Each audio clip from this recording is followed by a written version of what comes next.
Thanks everybody for joining us this morning on for this discussion. We're really delighted to have some really good friends and solid professionals joining us to talk about some important stuff. For SidePorch, we founded this company and called it SidePorch because we wanted to be able to bring communities together to talk about important things. So if we were able to right now, we'd be sitting on a side porch somewhere. The one we had in mind was the side porch in the Smoky Mountains, looking out over this beautiful scenery of this world that we need to protect, wanting to be able to bring people that we care about together to talk about important things. So that's what we're trying to create here. You'll see the chat function is enabled so that everyone has a chance to talk with each other and connect. We didn't want to close that off. We do want to create a sense of community. We'd encourage everyone, if possible, to rename yourselves, to be able to have your name and then the affiliation that you're with. After this, if anyone wants to connect with people and we can help with that, we'd like to. We want to share information that we've been learning. In this session, we're going to talk about universities and university athletic programs. We're going to have future sessions where next week we're going to be talking about cities and municipalities and then other industries as we go. But we want to be able to bring groups together so that you have a chance to learn from each other. We have a chance to learn from you, and that we can share perspectives and wisdom across these complex systems that we're all working with. This session is not a solicitation. I think it's clear we're trying hard to support groups and make connections. That's not what this is about. This is about, we're not here to be selling and be acting as consulting group. We're here to try and share knowledge that's going to be able to help people that have to make decisions right now. Over the last couple months, the SidePorch, since we began, we've been working with organizations across complex systems that are trying to make a positive impact on the planet. Agnostic in terms of industry and sector, we've moved across everything from helping build fusion reactors to helping expand networks for USAID to supporting strategy development for starting NGOs. So we've worked in and among all these groups, but since COVID started, we've supported the development of PCR labs, operations and sales channels for them. We've helped major counties in the country build their testing programs. We've worked with universities. We've worked with law firms to respond to COVID. And so because we've seen across these different industries, we wanted to start pulling things together to share. We're really fortunate and blessed to be joined today by two friends and people that we really respect a lot, Dr. Jill Carter-Roberis and Bryce McDonald, whom we'll introduce in a little bit and get a chance to share some of what they've been hearing. Logistics, again, we're recording this. We're going to put it up, just those of us that are talking, so that we can share this with a wider audience. Please, in the chat, if you have questions, please put any questions you have there. Andy Reamer from our team is going to be feeding it to Lorene and to me so that we can ask these questions. Anything that we don't get to in today's session, we will do our best to try and get answers, or at least throw some ideas to folks who ask those questions. For about 2, 3, 4 minutes, I want to share a few insights that we've learned in our time at SidePorch, working with universities and university athletic programs. These, I think, are somewhat applicable beyond these domains, but they do certainly apply with the topics that we're talking about today. I mean, the important piece that all of us are grappling with right now is we are operating in an environment with insufficient information, not knowing when that information is going to come, and with new pressures hitting us and our communities in ways that we haven't had, most of us at least, haven't had a chance to experience and work with in the past. And with this, many organizations typically kind of go into that same fight and flight mentality that individuals do when faced with pressure, where they stop and try not to make decisions and delay decisions as long as possible because they don't have enough information, or try and launch forward and make decisions as though they had full information a few years hence. What we think is really necessary, and we're going to talk about and explore this a bit today, is making the best decisions you have right now with the information available, but make sure that you're flexible and able to continue adapting as you go. And because of this environment we're in, there is no playbook. There is no set playbook that we can hand to a university or a sports team and say, here's what you should do. But we do think right now there are certain approaches that work and that are necessary to integrate into what you're doing.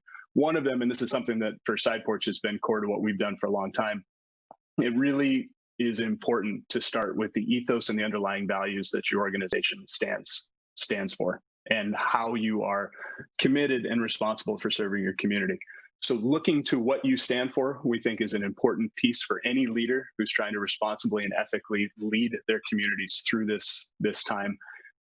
And then there's the policies, the procedures, the execution underneath. But we're seeing that there's a bridge in between of creating what we're calling a culture of health. It comes from best practices that Robert Wood Johnson and other leading industries in healthcare sector have put forward to say that based on our values and our ethos, here is what we define health for our community to be, which is not just physical, not just even physical and mental, but emotional, spiritual, occupational. There's many other aspects of health that we think need to be taken into account.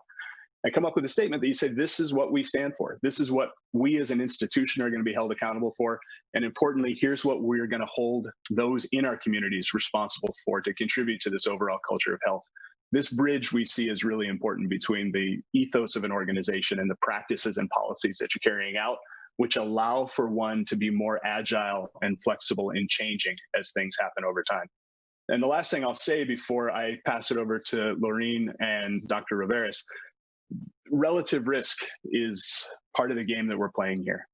How do we ascertain the current relative risk in our community and then find ways to manage and mitigate that risk going forward to the best ability that we have based on the resources within the context that we're operating?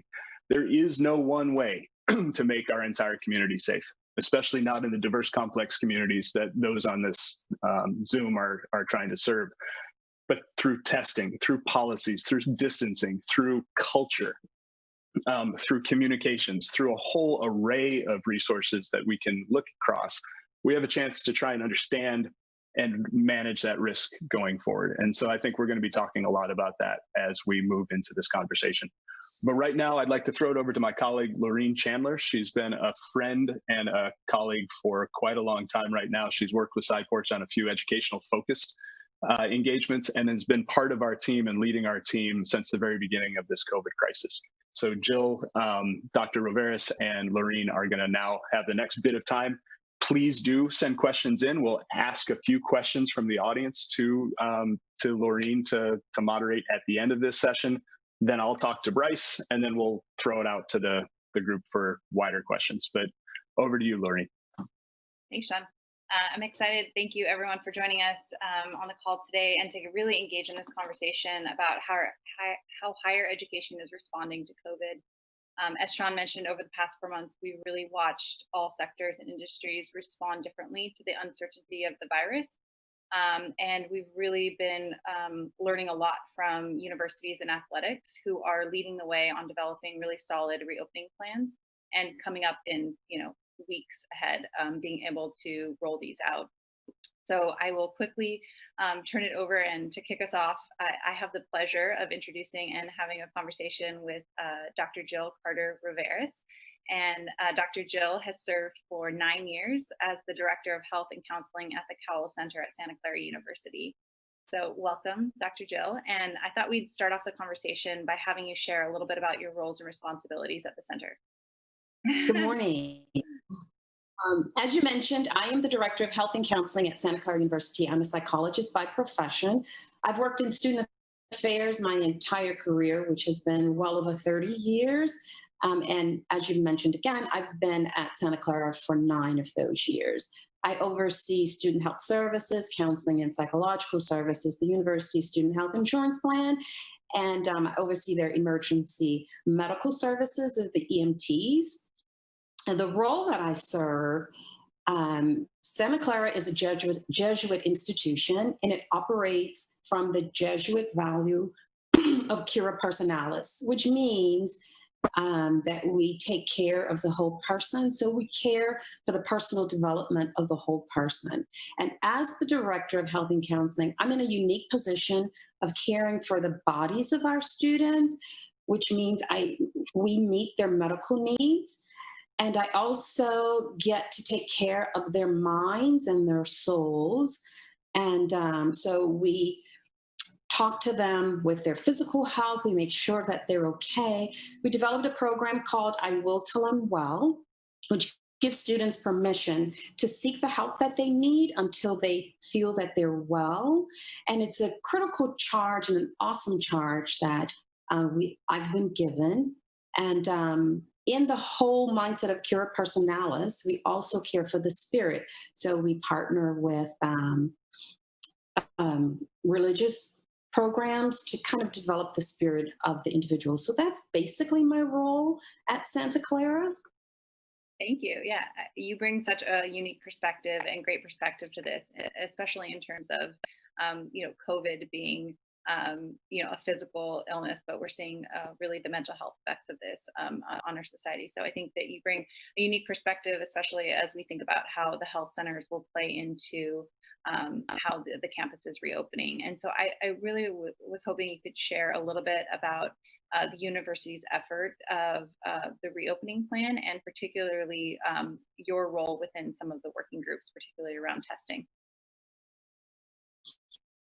Yeah, as you mentioned, just caring for the whole person. It's more than just the impact of COVID on the body, it's the impact of COVID on the mind. And as a role in the university, as everyone, my role is to work together to keep the Santa Clara community healthy and safe. And when COVID first came to the scene, the university established what's known as a policy group to watch over the effects of COVID on the university student body. And being over student health services at the university, I was a part of that policy group. And the policy group met weekly with the president's cabinet. And after a period of time, to better prepare the university for how it would move forward in sustaining the function and the operation of the university, the president broke down the policy group and converted into an overarching group called COVID-19 Resilience and Recovery Working Group. And from there, 7 groups came out of that. The first was teaching and learning, and that just was a group that solicited the ideas in support of teaching and learning in the fall. Another group was the financial integrity of the institution that basically focuses on the budget and the cash flow of the institution, the endowment fundraising, and the financial aid, undergraduate and graduate enrollment. And then another group that came out of this was campus operations, and that's just a support to the return to the classroom vision that's outlined by this resilience and recovery teaching and learning and student experience. And within that group is the testing subgroup and the tracking and the tracing subgroup, for which I serve on. And the testing subgroup just looks at different vendors that would help to test our students prior to coming back, making sure that students are disease-free, or if they should contract COVID, how we plan to work with them, and then how we track and trace the community that may have been in vicinity of a positive test case. And so that is really a lot of the work that I've been doing. But just quickly, some of the other groups, which I feel is very important, would be the student experience.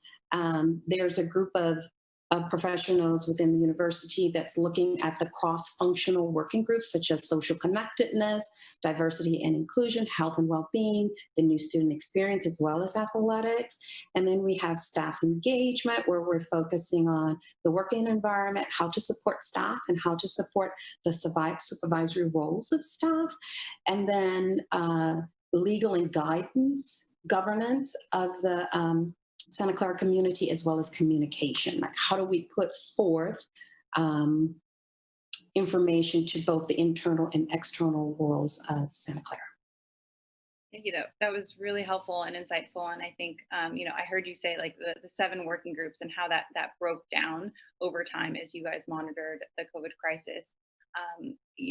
One question that comes out of this, and I think that people in the audience will really be interested in as we frame some of these questions around resources, is what is Santa Clara's current plan going into the fall semester in terms of in-person, virtual, is it a hybrid, and how is SCU kind of looking at being flexible and adjusting to these plans as new information comes about?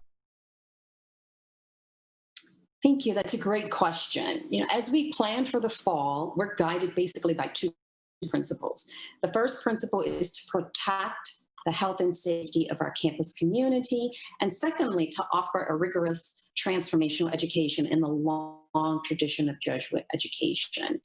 And with those guided principles in mind, our plan is data-driven. It's relying on the best scientific resources that are available, including using our own faculty members as experts and working closely with our local health officials to adapt the latest conditions.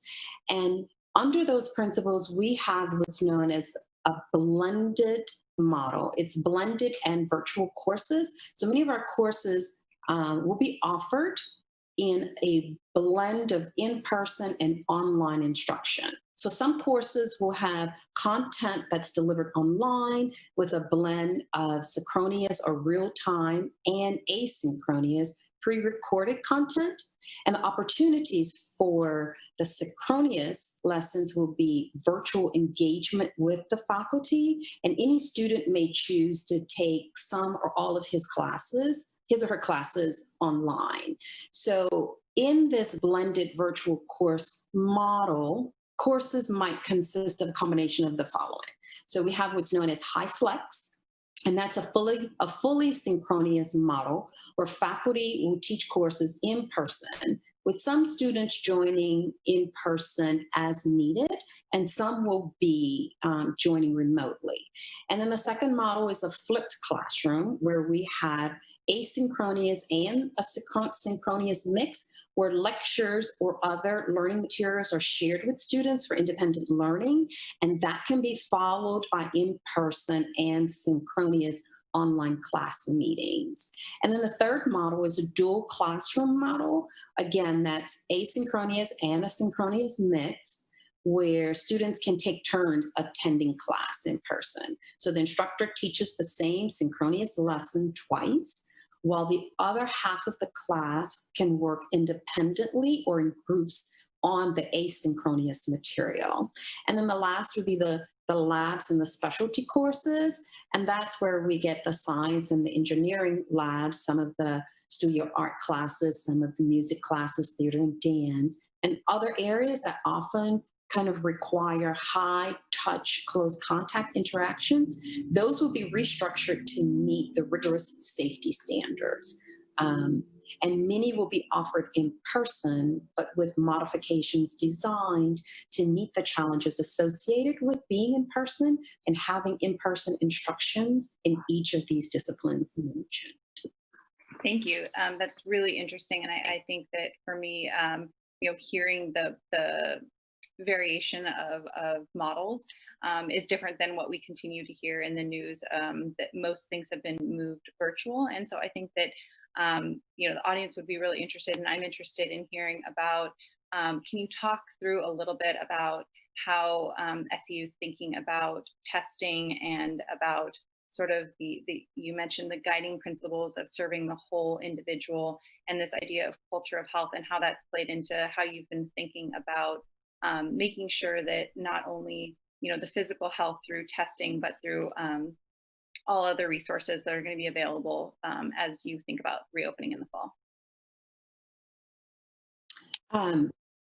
So we're planning on testing students before they come to campus. That will be mandatory. So we're hoping to get about 4,000 to 6,000 students that we will test for the COVID virus. We will, then if the virus is present, they will be mandated to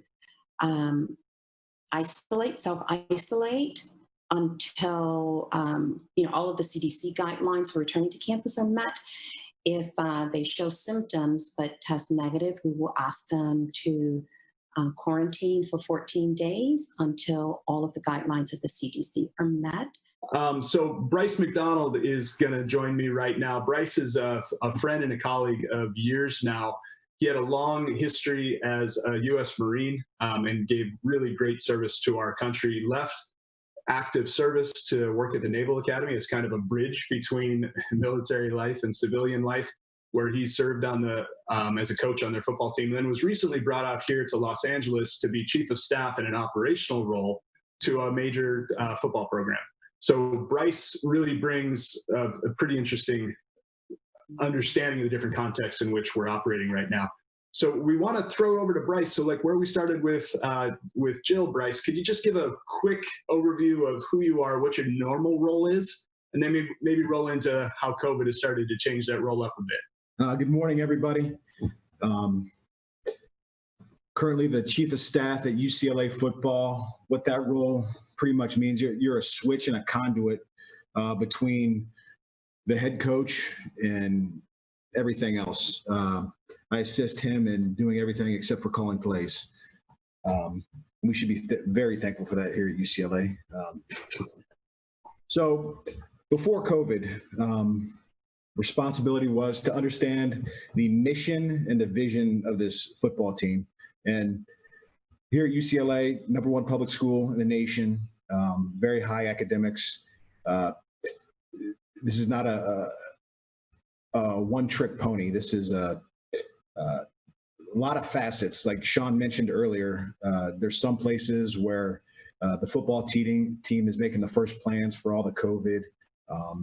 They're the main show. Out here, UCLA is a $6.8 billion industry in the medical field. So UCLA could do without football, but we're very grateful that they're working with us and assisting us throughout the process. But we are not the main show out here, not one bit. We are multiple levels down.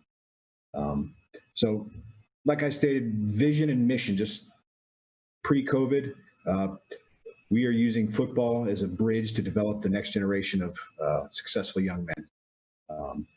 Whether that's making them go to class every day, assisting them with their academics, properly supporting them, mental welfare, physically, and teaching them the tools and assisting whatever facets possible we can assist off the field. And on the field, we're going into our 3rd season, if that ever occurs.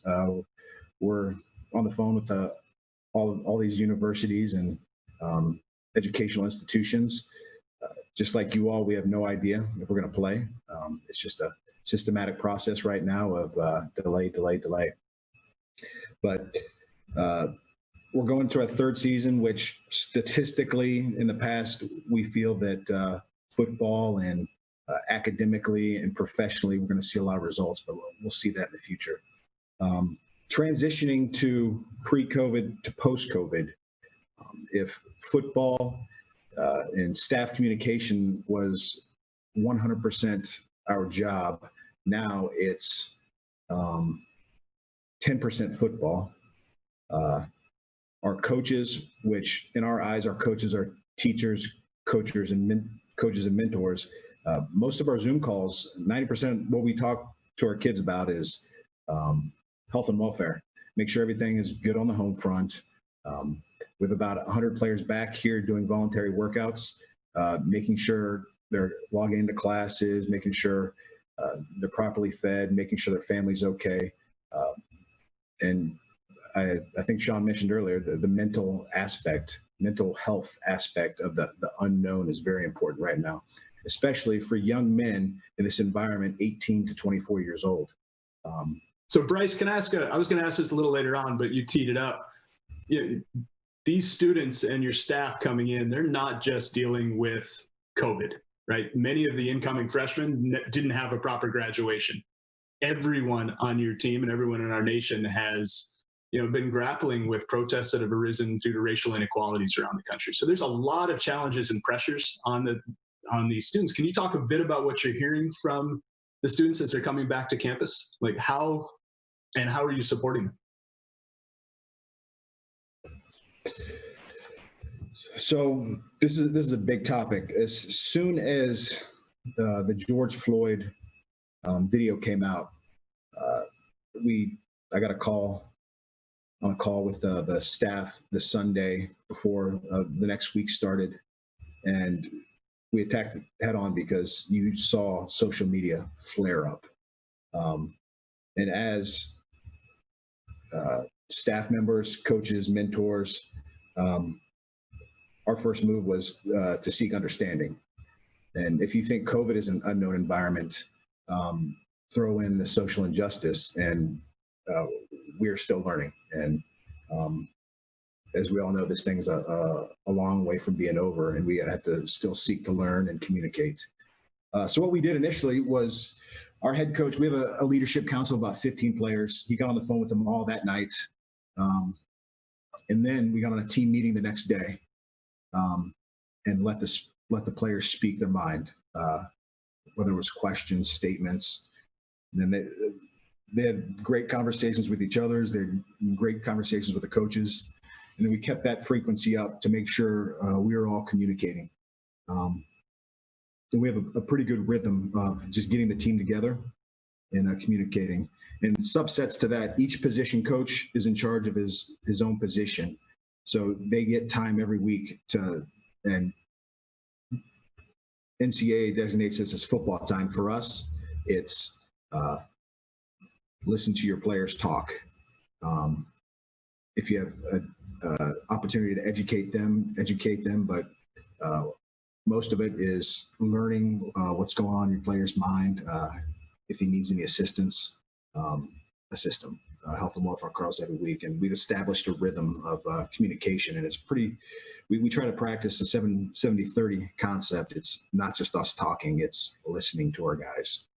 Well, thanks, Bryce. And something that we've noted, or at least that we've seen at SidePorch, is the organizations that we really look up to and think are worth following and learning from are groups that understand that responding in a pandemic isn't just specifics on physical health and testing and medical health provisioning, but it's also taking care of the whole human being, which we heard from Jill in Santa Clara, and we'll hear more about that. But Bryce, can you talk about the specifics? So what have you guys put in place to protect your team, to be able to bring the team back for summer practices? And what are you putting in place in terms of operations and resources necessary to carry out a season if and when it occurs? It's a great question, Sean. So we've got a very robust return to training group from the athletic department, fed into the hospital side. 2 doctors that work with our athletic department, but they report to UCLA Medical. So housing, academics, sports medicine, strength and conditioning, and then UCLA medicine on this return to training group.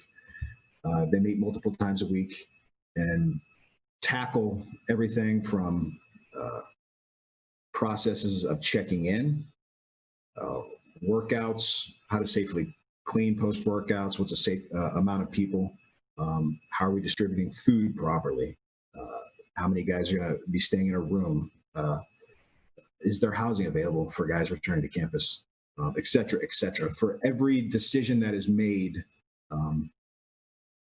in the city of LA and in the county of LA, and then the UC system, and then the state of California, there are layers. And for every decision that's made, we're talking hundreds of logistical issues. So just the rhythm of communication, standards we put in place. Do you want to hear about the check-ins, testing, or anything like that, Sean? I think if you could give a few examples of what you've put in place, that would be helpful. Testing is a question that many groups are grappling with, and I'd like to come back to Santa Clara on what they're doing for testing too. So if you can mention that, and maybe some of the challenges you found in finding testing to be able to actually accommodate your needs. Okay. So processes, guys coming back to campus, young men coming back to campus, if you fly back to campus, it's a 7-day quarantine before you're allowed to get your physical and work out. If you drive, it's a 3-day quarantine before you're allowed to test, get your physical and work out. And then when I say test, get your physical from sports medicine and work out, that was with the understanding you're getting the results of your test back. So that being the first part of our plan, we went with a very trusted laboratory here in LA. In the first week, it took us a week to get our results back. So you're guiding these young men and their parents, because we're still dealing with college students. Every bit of communication is with their parents also. And you start to get these parents wondering why it's taking a week to get them back to working out, and they have to stay in quarantine phase. So that first week after it took a lot of time to get our numbers back, I made a call to Sean. and asked him if this was normal. And he guided us, connecting him with the decision makers, the doctors over at UCLA Health, put us on target. And now we're getting turnaround numbers anywhere from less than 24 to 36 hours. So our process is actually running a little smoothly now, thanks to you, Sean. All right. Thanks for that, Bryce. This actually is an open invitation we're going to send everyone. We'll put a link up in the chat box, but if there's any groups that are looking for quality resources we could connect you to, we'll make that introduction today or tomorrow or whenever you need it. We've been trying to identify resources around the country that are driven by values-based, ethos-based organizations so that you got good partners to work with over time. But with that one, Bryce, if you don't mind, I want to throw this over to Sam Florio. We're also joined by one of Jill's colleagues at Santa Clara who's led the testing working group at Santa Clara University. Sam, would you mind talking a little bit about what you're doing on main campus for setting up testing across to be able to support your different communities? Because it's slightly different from what the sports teams are doing. Sure. And we have the benefit of getting a sense of what our sports teams have been doing as they are moving forward. We don't have the 100+ numbers that a UCLA football team, but our smaller teams are doing something similar in our soccer teams. But for the main campus, right now, as we sit here on, and I say this all the time with my caveat, on July 22nd at 9:39 on Pacific time, our plan is to, as Jill mentioned, test everyone in the fall. We are a university that's not connected to a medical center, so we have to find a partner to be able to help test upwards of 4,000, 5,000, 6,000 staff, faculty, and students all at once in a few-day period. And so, as Bryce mentioned, trying to find that partner that can be able to do something like that, plus get the turnaround, because if we delay 7 days, that's a large portion of our quarter that's missed by our students, staff, and faculty. So it's important to find that partner. So we've been working hard to find a good partner to be able to work together, to be able to find that partner that can, number one, for us, because we're not tied to a medical center, provide us with some logistical support. So in other words, thinking almost like picking up a dock in a box or a medical facility and dropping it at Santa Clara University and then running 4,000 people through it in order to get that information going. And then having the software support to be able to set up the appointments, set up potential insurance response, as well as funneling back the results to both the patient, our staff, faculty, or student, as well as have access for the university, getting the approval for all my risk management friends that may be on this call on the front end from that patient to be able to allow us to see that information. So that logistical and that onerous task is something that we've been working on over the last probably 8 weeks to be able to really fine tune and figure out where we want to go. We've are identifying some partners as we speak. We're identifying the logistical partners to help us figure out how we're going to be able to process all of that, be it through all those things you see on TV, the drive-through testing, to potentially, of course, one-on-one, face-to-face testing. So we've gone through this whole process.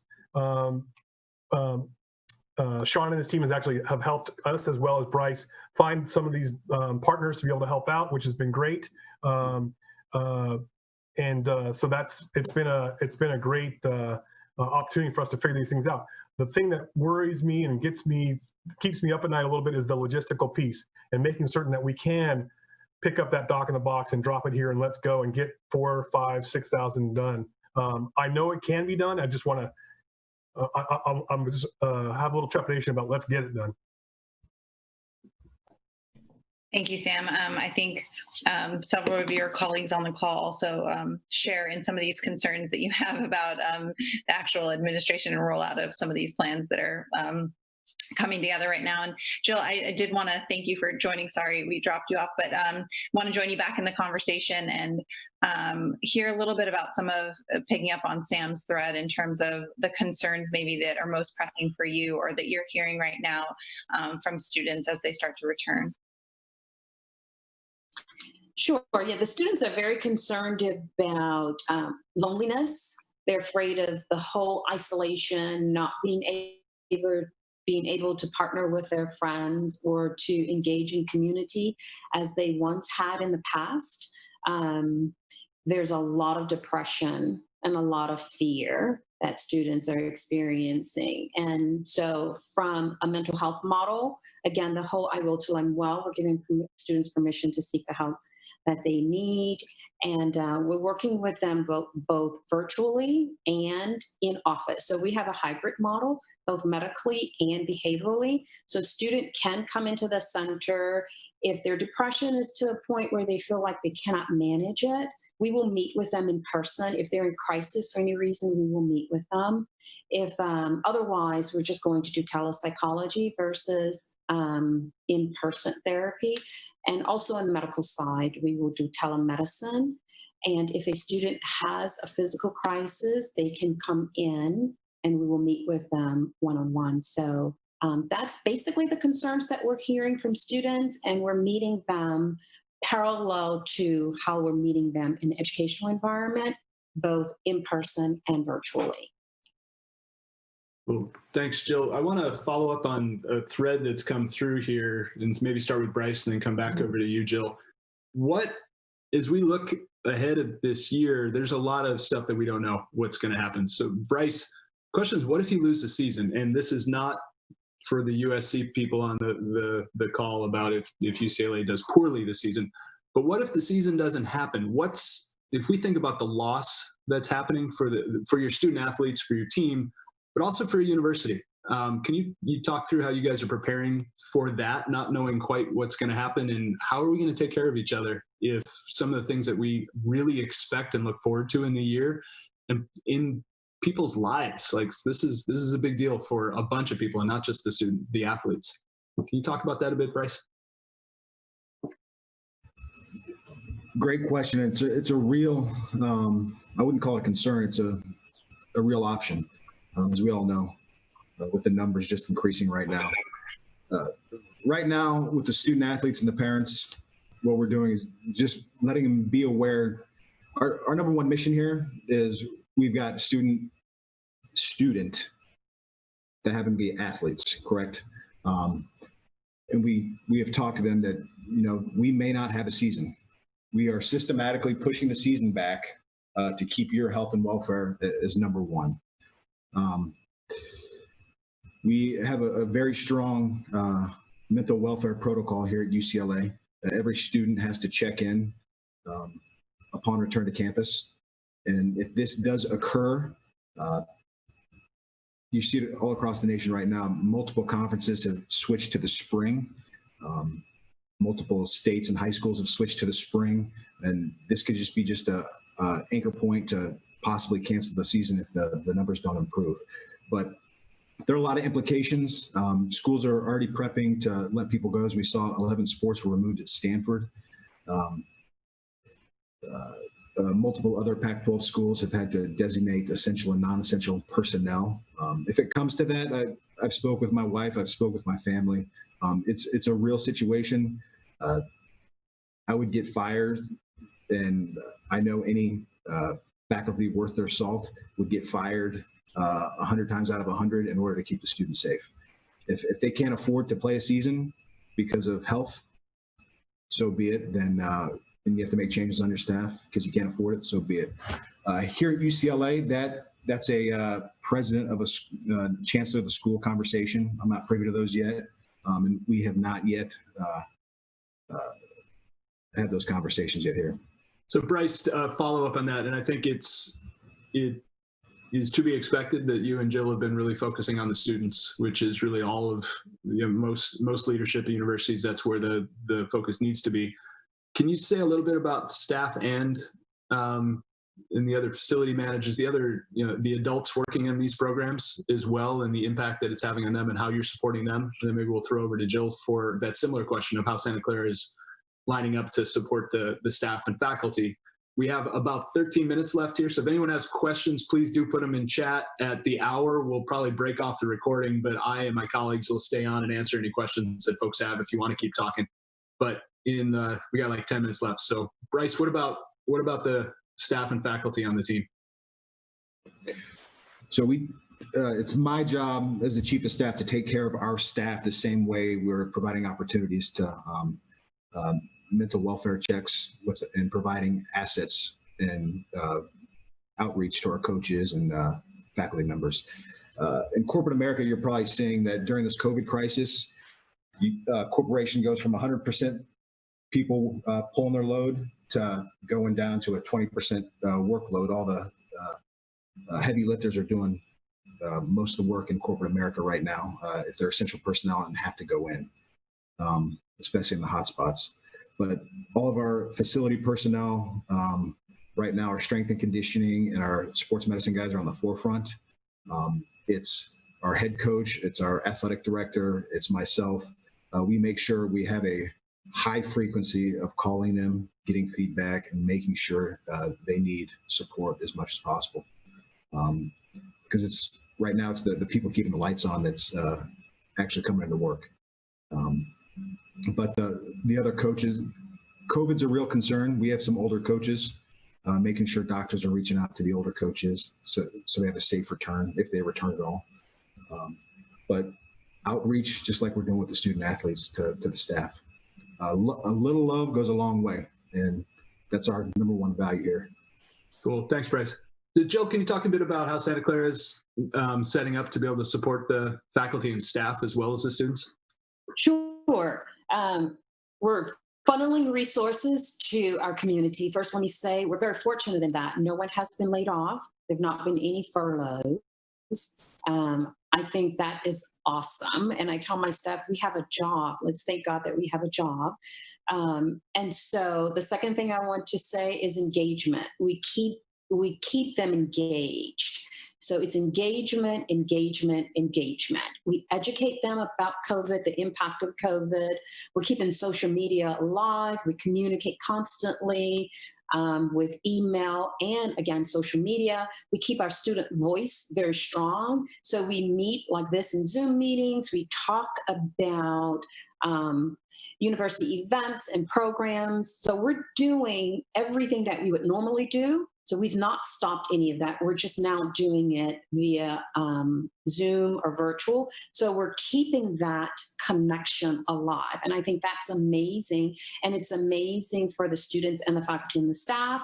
We're keeping faculty and staff connected to human resources and the EAP program. We're listening to what it is they need. The university is constantly trying to meet that need. We send out communications weekly. We hear the voices of our people. And you'd be amazed at how far that goes, right? It just touches everyone on the human level, and they come back. They feel free to articulate what their needs are, and then they know that as an institution, we're doing all within our power to meet that. And that's extremely comforting, on top of not being laid off. So. Thanks, Jill. So we got a question that went to, how do we think about service to the most vulnerable communities in that we're tasked with working with, in a really awkward sentence that I just said. So thanks, Edgar, for sending that over. I'm going to throw this over to Sam in a second to talk through how Santa Clara grappled with this. What we found actually is the framing that Edgar just shared is one that we've encouraged groups to think through as a starting point, that if you can identify who the most at-risk vulnerable populations in the communities you're in charge of are, and build your policies and procedures, your culture of health focused on those groups first, likely you're going to find that you care for all the rest of the people in the equation as well. But that is a framing. But Sam, we saw you guys have a discussion recently where even figuring out what vulnerable communities meant was a really fascinating topic that needed that kind of underlying ethos to help you guys guide through. Can you speak a little bit about that? And then maybe later on we could talk about capacity issues, but how have you guys defined those groups that you really wanted to focus upon in the Santa Clara community? Well, I can talk a little bit about very early in the whole pandemic process. I'm talking back March, February, end of February, March. You all may recall of the retirement community in Seattle that I think was in the Seattle area that had a horrible outbreak and a number of deaths as a result of COVID-19 very early.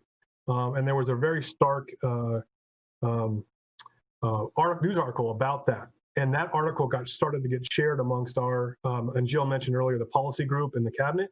So it started to get shared about that group. And then we immediately, as a Jesuit university, we have Jesuit priests that are on campus. And those Jesuit priests, I believe their average age is over that vulnerable age of 65.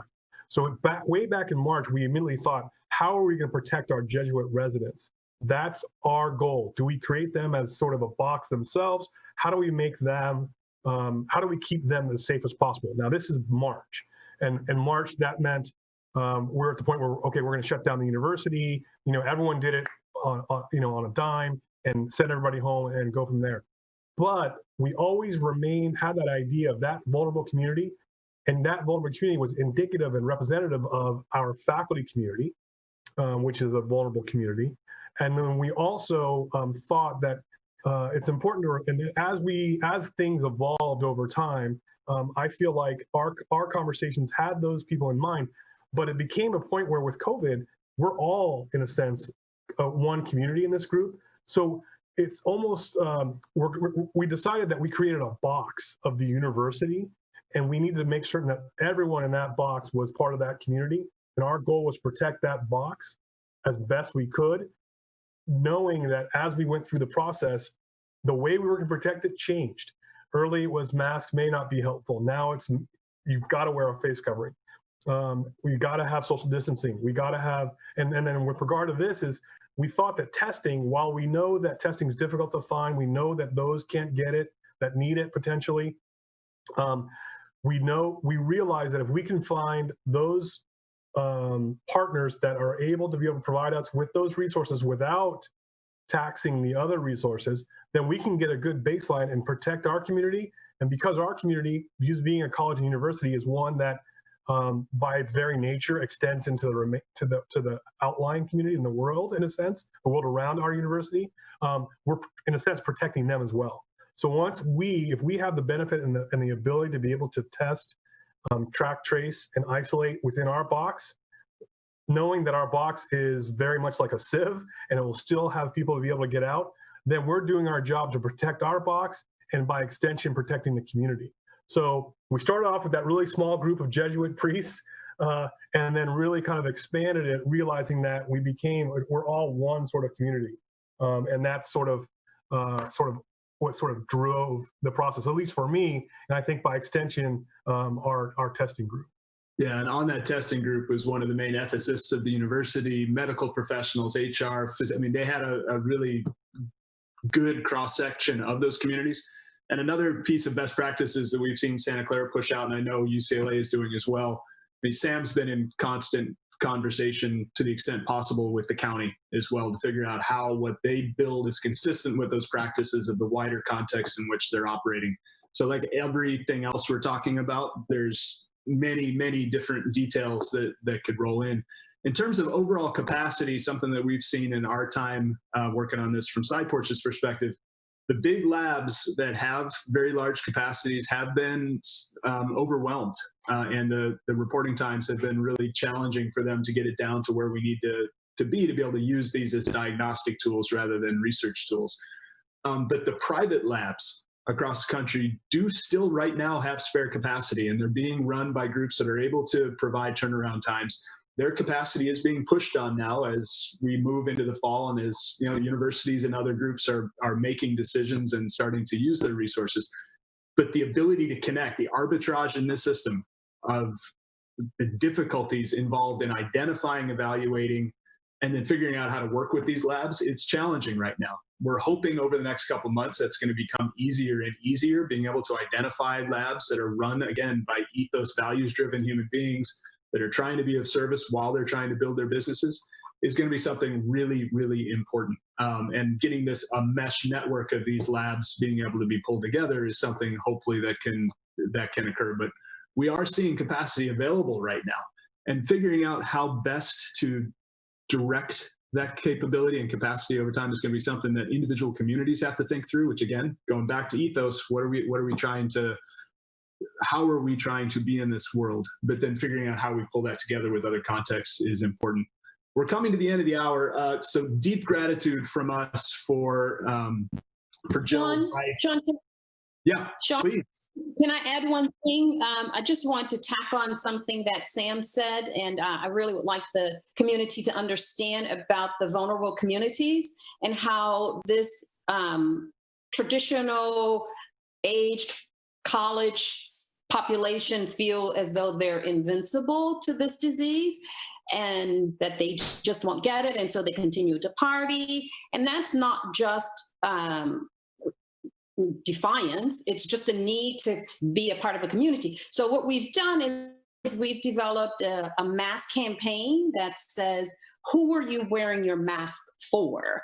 And so it kind of helps them to understand that this is not for me. It may be for my professor that is in a vulnerable community, or my parents or my grandparents. And so we're taking it out of their psychological domain and putting it onto someone else. And that has been invaluable.